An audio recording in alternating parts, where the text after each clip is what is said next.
Magandang araw po. Ito po ngayon papaliguan kong aking baby na si Baby Jamaica. Ngayon araw po ay liliguan ko siya. Na ito na nga po at nagayak na nga po ako ng maligamgam na tubig para po paliguan siya.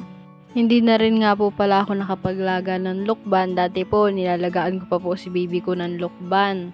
Tsaka ako pinapaliguan. Ngayon po kasi masyado na rin po ako nakakalimot na maglaga ng lukban. Minsan tinatamad na rin po maglaga. Ngayon nga po ay ito na nga po, binaba ko na nga po si Jamaica. Nilagyan ko muna po ng baby oil sa dibdib at sa likod. Ang galing nga po nitong batang ito kasi nga po hindi po siya naiyak pag siya po ay nililiguan. Tuwan-tuwa pa nga po pag siya nililiguan. Napakasaya nito pag nandito sa tubig.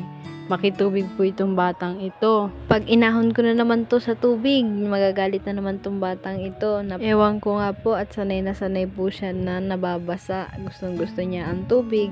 Kung napapansin nyo nga po, hindi ganun katabaan po si Jamaica namin. Hindi ko rin po alam kung bakit. Malakas naman po siya kumain, malakas din naman po siya dumede. Kaso po talagang dasik lang po talaga yung kanyang katawan.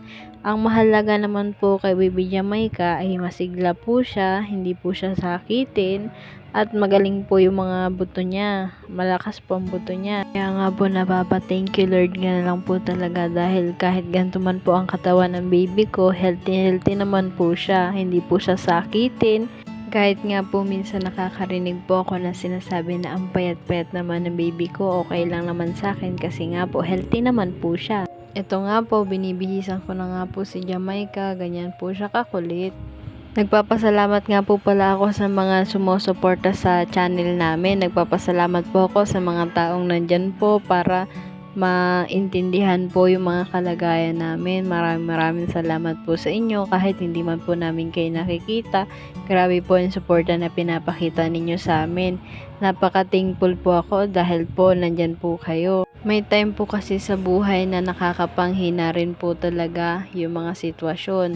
Maraming salamat po sa inyo, sa mga nagbibigay po sa akin ng inspirasyon sa buhay. Maraming salamat po dahil ginagabayan niyo po kami dito.